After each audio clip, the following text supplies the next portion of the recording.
I almost signed a lease on a perfect property until I went to tour and realized it was in the trenches. Look, signing a lease for Airbnb Arbitrage without doing these 3 things is like buying a car without driving it first. You could be locking yourself into months, maybe even years of losses and stress. So in this video, I'm going to break down 3 crucial steps you must take before you ever sign that lease. These are the same exact steps that I use in every deal, and they've helped me avoid bad investments, negotiate better terms, and boost my cash flow. Hey there, welcome back to the channel. If you're into Airbnb investing, rental arbitrage, or building passive income streams, you are in the right place. Today, we're diving deep into a make it or break it moment for any Airbnb arbitrage deal, signing that lease. I'm going to show you how to protect yourself, maximize your profits, and negotiate smarter. By the end, you'll walk away with a clear checklist of what to do before you ever put pen to paper. So let's go ahead and jump into the very first thing. Number 1, view the property in person. We've had clients almost lease properties that looked amazing in photos, but when they went to go view it in person, there were things that they would encounter like water damage, bad neighborhoods, rundown spaces, and more. Now, this is something that I wouldn't say is super common, but there's a lot of people out there that want to be able to run a space remotely. They don't want to have it in their backyard or maybe where they live. It just wouldn't make much sense for it to be an Airbnb.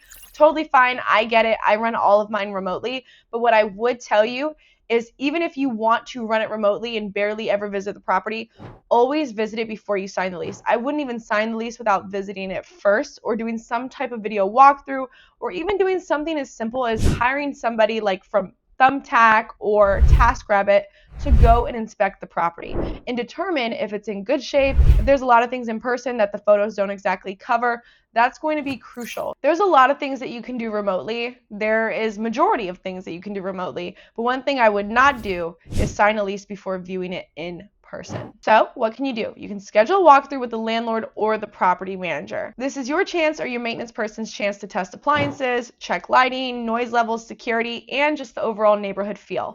You want to think like a guest. Would you book this place? Now that we've covered number 1, let's go ahead and go into number 2, which is run the numbers.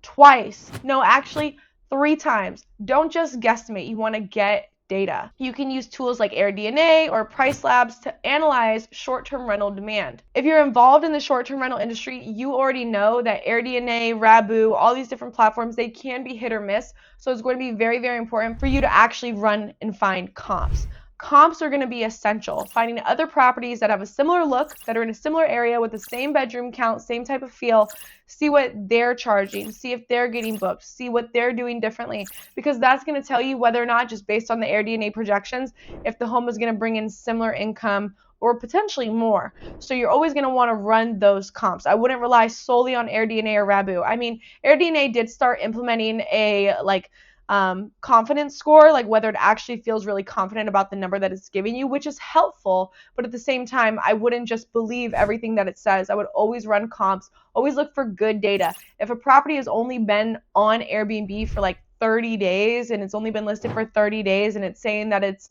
going to bring in this much amount of money or whatever, I wouldn't trust something like that. I would go to a property that's been listed online on Airbnb for over 300 days. So that way it's close to a year. You're only missing 2 months really. And see what their actual revenue looks like. And make sure that it's a property that has a similar look, same bed and bath count, and in the same general area. Okay, so those are going to be some of the biggest things. But you'll also go about calculating monthly fixed costs like rent, utilities, furniture, insurance, cleaning. You're going to have all those things implemented into your calculations to run those numbers. So you're going to compare that to conservative revenue projections. Yes, you want to run best case scenario and worst case scenario, but usually you'll notice a lot of investors will be a little bit more conservative. Another thing I tell operators all the time, because short-term rentals can be a bit more lucrative, everyone's looking for that 1,000 plus profit, 2,000 plus profit, 3,000 plus profit.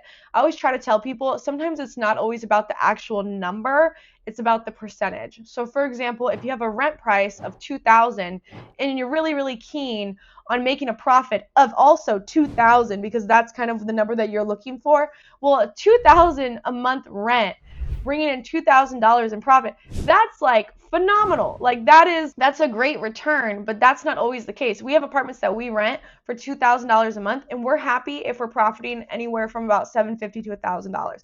Like that is good. For on a $2,000 a month rent, you're making $750 to $1,000 in profit. Like that is a win. But not everybody is like that. So that's what I try to tell people. What we try to do is ensure that our profit margin is at least 20 to 30%. And number 3, you're going to always ask for a concession. That's going to be one of the best negotiation tips I could give you, which is asking for a free rent up front, maybe 1 to 2 months, potentially getting your deposit down, maybe negotiating on the actual rent price alone, or you're kind of competing with all the other landlords. Yes, it is on par with the market, but you'd be willing to lease it for $100 off today. But a pro tip is you might actually be able to get more out of your ask if you're asking during off season for rentals. So most of the time, people aren't really renting in the winter, so that alone can help you make money right away and reduce startup costs if they're willing to actually give you some type of concession during that time period. Another thing is most owners, like individual landlords, what I've noticed is they won't really give you a month free, they won't give you 2 months free. Most of the time, the individuals that will give you that big of a concession is going to be apartment complexes that have some type of promotion, some type of concession for new tenants that maybe sign like a 13 to 18 month lease.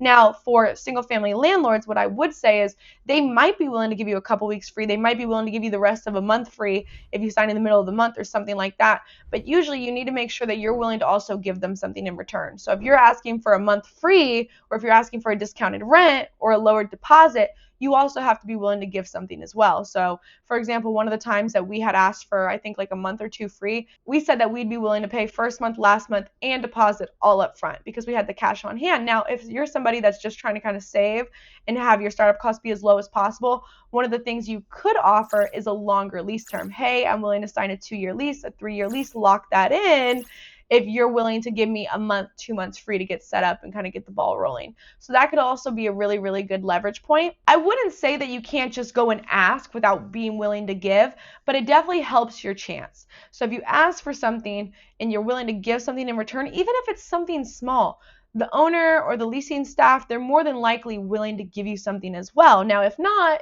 like I said, sometimes you don't always have the leverage. If demand is really, really high in that market and it's hard to actually obtain a rental, you may just want to move on it as quickly as possible, as long as the numbers make sense. Like I said, run your numbers twice, 3 times, however many times you need to, just not only once, in order to feel confident about the deal that you're moving forward with. If you ran your numbers correctly and you feel good about the deal, there should be no reason why you can't move forward with it fairly quickly. Okay, now that we've talked about those 3 major things that you need to have before you actually sign the lease, let's go ahead and go into common pitfalls. So mistake number 1 is relying on listing photos. It kind of goes into the number 1 mistake, which is going and viewing it in person. But a lot of the times photos can hide more than they would show in person, as we all are probably aware. But what I would tell you is those photos that they're using are maybe professional, maybe not, but more than likely they're using them. They might be from a previous time where it was listed for sale, or maybe it was just recently purchased. Like a lot of the times you just want to make sure you can go touch and feel the property and just kind of see it, get a feel for it. You will not be able to get that same feel from a video. Worst case scenario, if you can't go and view it in person, just get a video or hire someone for like $50, $100 to go and visit the property and actually take videos and photos and give you a professional opinion. Mistake number 2 is overestimating occupancy. Just because nearby listings are booked doesn't mean you will be. You have to make sure that whatever property you're obtaining can be competitive within the market. So if the designs are really, really unique, yours has to be just as unique. If there's a ton of different amenities, you have to make sure you have amenities as well. If you have a property that doesn't have all the same amenities, if it doesn't have all the different bells and whistles that the other properties do that are performing really, really well, you just better make sure that you're in a crazy good location, or that you have a low rent price where you can still turn a profit with having a more functional house or a functional apartment opposed to a big amenity-driven property. And then mistake number 3, this is going to be one of the most important, and that is signing a lease without subletting permission in writing. This is literally number 1. Verbal agreements do not protect you legally. And I am not a lawyer. I do not pretend to be. This is not legal advice, nothing like that. But what I will tell you is, just because an owner says yes, I know it can be really exciting. Oh, they said yes, great, let's go ahead and move forward. They already said yes, they agreed, great. Have agreements, have contracts with everyone, even your mother. I do not take anyone at their word. I can believe you, I can appreciate your oral commitment, but I need it on paper. I need it in the lease. I need some type of addendum. There is no way in hell I am committing myself or my business to a lease without having that type of protection in the agreement. Because they can come back and say, hey, we don't allow this in our agreement. Hey, we don't blah, blah, blah. And even if you're running your property for a year and it's an Airbnb and they know about it and they have no problem with it, they say nothing about it, but then they come back to you after the 13th month and they say, hey, you're not allowed to Airbnb. You need to stop that immediately or you're going to be evicted. Well, even if you can show legally, like technically, they noticed that you were Airbnb, they saw guests come in and out, they didn't say anything. Technically, you to, right? They didn't have a problem with it. Now all of a sudden they do. Even if you take that to court, you're going to be paying thousands of dollars in lawyer fees. You're potentially going to be dealing with that suit for years. It's just not worth it. So always get it in writing. And if they're not willing to put it in writing, do not sign that lease. I wouldn't sign that lease. Again, this isn't legal advice. This is just me coming from personal experience. It's exciting to get a yes, especially if it's one of your first ones, especially if it's for a phenomenal property. But do not sign that lease without some type of protection saying that you can sublease, you can rent on Airbnb.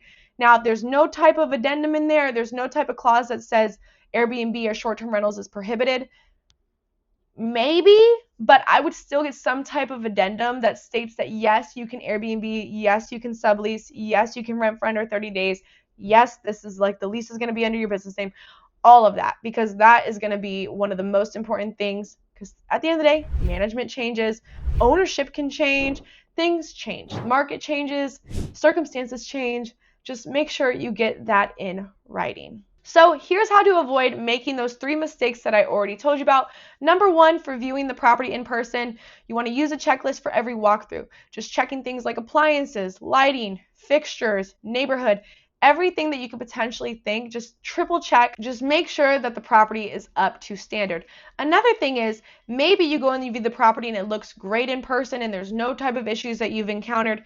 Well, that's where maintenance comes into play. There might be things that are wrong with the property that you won't figure out until later. So having something in the agreement and knowing in the lease who's responsible for what, up to what amount, what counts as wear and tear, what doesn't, what type of issues the landlord would cover, what they wouldn't, that is always going to be important as well. Because I've had situations where people have agreed with landlords like, oh, we'll cover everything up to $300, or oh, we'll cover everything up to $600, something like that. Just making sure it's very, very clear. Again, if it's an older property, even if there's no issues with it right now, there could be issues with it later on.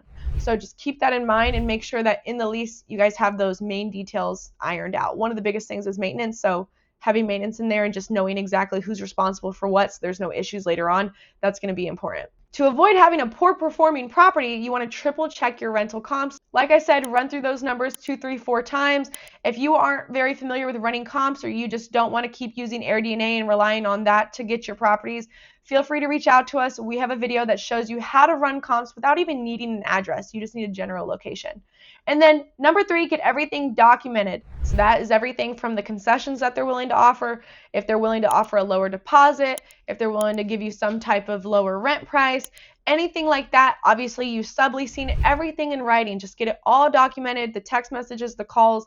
Yes, negotiations can happen over the phone, but if you guys agree on something over the phone and then it doesn't reflect in the actual agreement and you just sign it anyway, well, you have a duty to read. You guys, I have been involved in Airbnb for over 6 years, and I'm telling you right now, you have a duty to read when you get a lease, especially if you're doing it for your business, especially when you know that it's going to be used for short-term rentals. Even if you guys agree to something over the phone, how can you prove that? How can you prove that if they change something up, they put it in the lease, and then you sign it anyway, and then you're like, wait, we didn't agree to that over the phone. Well, you already signed the lease. It's too late now. So make sure that if you agree to something over the phone, maybe you send them a text message after just about what you agreed upon, and then make sure that it's in the actual lease agreement or the document once you guys are about to sign it, okay? So just make sure everything is documented. Phone calls are great. Emails, text messages are better. It might take a little bit longer, but as long as it's all available for you to go back to, that's going to be even better, just for the long term as well as for the initial agreement. Now here's a couple of tips, just some quick wins, but you can use ChatGPT, come on, we all love ChatGPT, or AI to help draft negotiation emails. I don't recommend using it to run your entire business. Obviously, no. There's a lot of things that you need to do yourself. But when it comes to negotiation emails and polishing things, it can be very, very helpful. I'd be lying if I didn't say that we've used it before in our own negotiations. So let's be real, almost everybody does, and there's nothing wrong with it. I would just try to make it sound like you and make sure that you agree with what it's saying and that it's a reasonable ask. Number 2, plug your expenses into a pre-built rental arbitrage calculator. If you don't already have one, I'd be more than happy to provide you with the one that we utilize. There's also a ton of coaches out there, a ton of masterminds that have some available that you can always reach out to and obtain. Usually it's a free download, so just feel free to go ahead and do that. Or like I said, pre-built rental arbitrage calculator, reach out to us, we'll get it over to you. Now, here's the number 1 key to your long-term success. Treat your arbitrage business like a hospitality brand.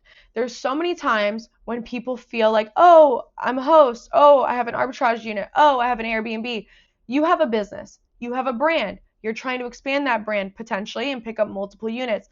How you operate, how you present yourself, how you carry yourself is going to go into everything long term. How you treat your business and how serious you take this business is going to determine how far you take it. At the end of the day, making connections, taking your business seriously, doing business the correct way, ethically, with integrity, that is all going to play a very long-term role in your success. Units have come and gone, but at the end of the day, if you have a strong brand and you constantly are looking to grow, even if you need to partner with people, that is all going to play a part in how far you take it long term. Now, with that all being said, before you sign that lease, remember, walk the unit, run the numbers, and negotiate like a pro.